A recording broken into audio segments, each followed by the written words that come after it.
Le témoignage de Carl Malenfant se poursuit gentiment à la commission Galland pour une 5e journée.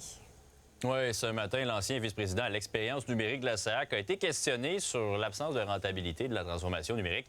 Jean-François Carl Malenfant qui dit que le but premier, c'était pas de faire des bénéfices.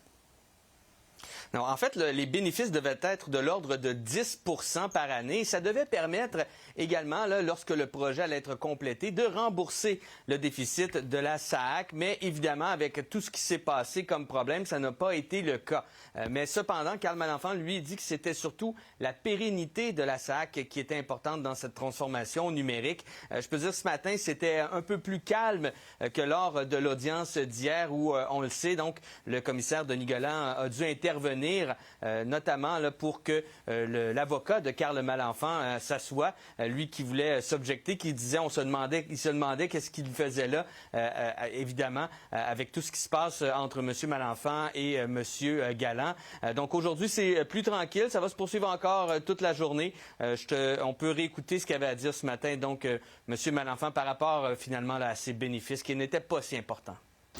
Notre objectif premier, c'est de gérer la pérennité du patrimoine, parce que pas de pérennité, pas de technologie, la SAAQ ferme.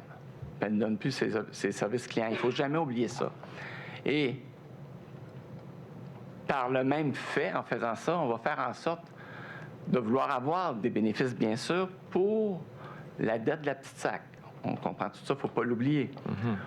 Mais l'objectif premier, c'est pas la dette de la petite SAAQ, c'est la pérennité de l'entreprise au niveau technologique.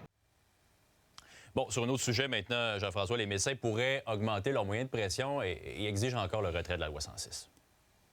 Oui, ils se sont tenus pour publier un communiqué aujourd'hui. Les médecins spécialistes omnipraticiens, les étudiants et les résidents demandent donc le retrait du projet de loi 106 et dénoncent également les propos de François Legault qui prévoit peut-être une loi spéciale si ça ne se règle pas.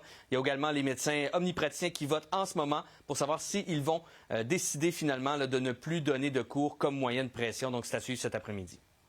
Merci Jean-François, on te retrouve à 17h.